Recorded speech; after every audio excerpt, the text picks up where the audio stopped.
Well, welcome to the 700 Club, and thanks so much for joining with us. An historic deal in the Middle East. After 2 years of war, Israel and Hamas have agreed to pause the fighting in Gaza and free the hostages.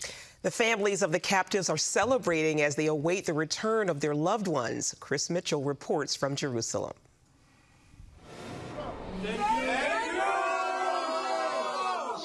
Thank you very much, everybody. You did it! Some of the hostage families celebrated with President Trump over the phone.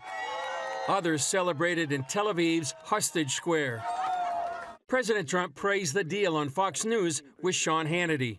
So great for Israel, so great for Muslims, for the Arab countries, and so great for this country, for the United States of America, and that we could be involved in, making a deal like this happen, because it was, many years they talked about peace in the Middle East. This is more than Gaza. This is peace in the Middle East. He talked about what's coming. You'll see Gaza being rebuilt. We're forming a council that the Council of Peace, we think it's going to be called, and it's going to be very powerful. And it's going to really, I think to a large extent, it's going to have a lot to do with the whole Gaza situation. People are going to be taken care of. It's going to be a different world. I think really the Middle East came together. Prime Minister Benjamin Netanyahu released this statement. With the approval of the first phase of the plan, all our hostages will be brought home. This is a diplomatic success and a national and moral victory for the state of Israel. From the beginning, I made it clear we will not rest until all our hostages return and all our goals are achieved. Through steadfast resolve, powerful military action, and the great efforts of our great friend and ally, President Trump, we have reached this critical turning point. President Trump is expected to arrive in Israel on Sunday to celebrate the agreement. The hostages are expected to be released on Monday, an achievement Israelis and others worldwide have hoped for and prayed for more than 2 years. Well, this is certainly wonderful news. Chris Mitchell joins us now for more. So, Chris, what's the mood in Israel today? Well, as you can imagine, Gordon, right now, jubilation, a lot of relief, joy, also anticipation. Last night, some people were rejoicing in the rain there in Hostage Square in Tel Aviv. Very, very grateful to President Trump. I think that's a big part of what's going on today. Although some people are cautious, they want to make sure that the celebration doesn't completely begin until all the hostages, both living and dead, are on Israeli soil. Some are concerned about freeing nearly 2,000 Palestinian prisoners as part of this deal. Will, quote unquote, empower the next generation of terrorist leaders. That's why one coalition party is going to vote no on this. And they want to put the idea until Hamas is completely eradicated and Gaza is fully demilitarized. But I would say overall, Gordon, a lot of joy, a lot of anticipation after waiting 2 years to have these hostages fully be freed. You mentioned the release of 2,000 Palestinian prisoners in Israel and those individuals imprisoned for horrific acts. So what else did Israel agree to in return for the release of the hostages?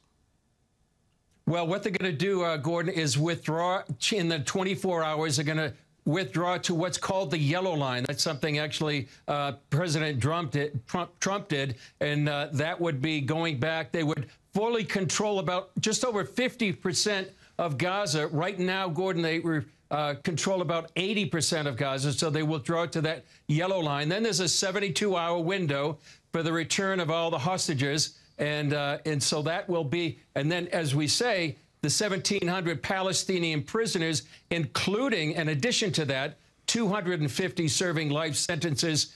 Presumably, they'll be deported to another unnamed country, but many people think that could be Turkey. And possibly, many of these hostages could actually arrive on Simchat Torah just a few days from now. And when they were kidnapped on Simchat Torah 2023, 2 years ago, almost to the day. Well, that's quite a bookend.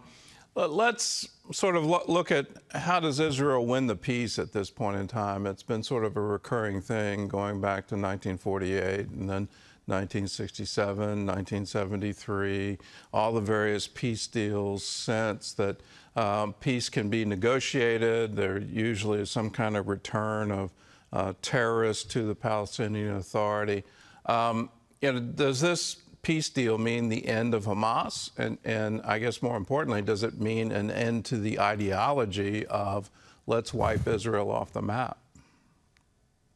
Well, on the second question, Gordon, I don't think it means the end of the ideology. I think some people would be looking at this as maybe a temporary truce on the part of Hamas, called a hudna, where they would temporarily agree to some of these conditions with the understanding when they get stronger, just like back, I believe, in Mohammed's day, and then they could go ahead and come against the quote-unquote infidel. So I don't think the ideology is going to go away. A key question going forward, though, is what's going to happen in phase two. Not necessarily phase one would be the release of the hostages, but will Hamas completely disarm? Will they be written out of any future Palestinian government? And some people saying anything short of that is going to go back to quote-unquote old ways. And who's going to enforce this disarmament? And some people think that might take months to implement, and perhaps this quote-unquote new oversight body, it's called the International Stabilization Force, will they be able to go ahead and disarm and take over those areas that right now Hamas controls? So what are the next steps? What can we expect over the next 3 days? Well, in the next few hours, we're going to have the Israeli cabinet is going to meet to approve the deal. Then the entire government will vote to approve the deal. Then we have a 72-hour window for the return of the hostages. And as we reported, Trump is expected to arrive here Saturday night. He'll be meeting with Prime Minister Netanyahu. Then presumably speaking at the Knesset. Then he'll return to the U.S. Right after that. And hopefully by Monday, the first phase would be completed. All the hostages, both living and dead, would be returned. And then Israel can rejoice in that and then go on to phase two and to see what can be done to eliminate Hamas completely as a threat to Israel and see how Gaza, as President Trump said, can be rebuilt. All right, Chris, thanks for the report. Thanks for joining with us. Well, the peace deal comes just days after the second anniversary of October 7th, and that obviously started this war. Hamas started the war. Yesterday, students and faculty at Regent University honored the victims of that horrific day. The event was to show the Jewish people they will never stand alone. CBN's Brody Carter reports. There's more than 1,400 flags planted here in the ground. Each one is a tribute to a life lost on that tragic day 2 years ago. But now stories of hope, survival, and remembrance are taking center stage. Before Israel or the world could understand what was happening, cameras captured and displayed the sheer panic. And I just did that the entire drive home, thinking, you know, God forbid we die. At least somebody will find these photos, find these videos, and show the world what happened to us. Shai Klein escaped the Nova Music Festival that morning, driving through fields and desert towards Tel Aviv, passing victims gunned down by Hamas terrorists. Don't stop. An amateur photographer and dual citizen, Shai, now 28, is turning that trauma into testimony, sharing his story on college campuses and urging world leaders to bring home the remaining hostages. The only thing I'll pray for right now is the return of the hostages and the end to the war. That same feeling shared by Regent University's Israel Institute led to a moment of commemoration, flag planting, and education. From honoring the fallen to uplifting biblical truth, speakers heeded calls to stand against anti-Semitism. Among those, former Virginia Governor Bob McDonnell, now a Regent professor.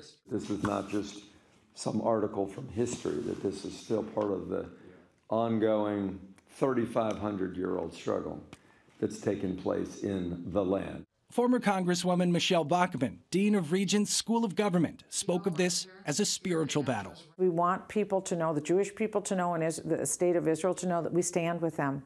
We're here for them. They aren't alone. And as the world prays for the peace of Jerusalem and for the return of the hostages, I'm Brody Carter, CBN News. That's just one of the things the Israel Institute at Regent University does. We're sponsoring students to study in Israel, part of an ongoing dialogue, also sponsoring trauma counseling out of our School of Psychology. It's wonderful when people get together and say, yes, let's stand with Israel. So whether it's the 700 Club, CBN, Operation Blessing, Regent University, all of them stand shoulder to shoulder with the people of Israel. That is our ongoing legacy, our ongoing commitment. We stand with Israel.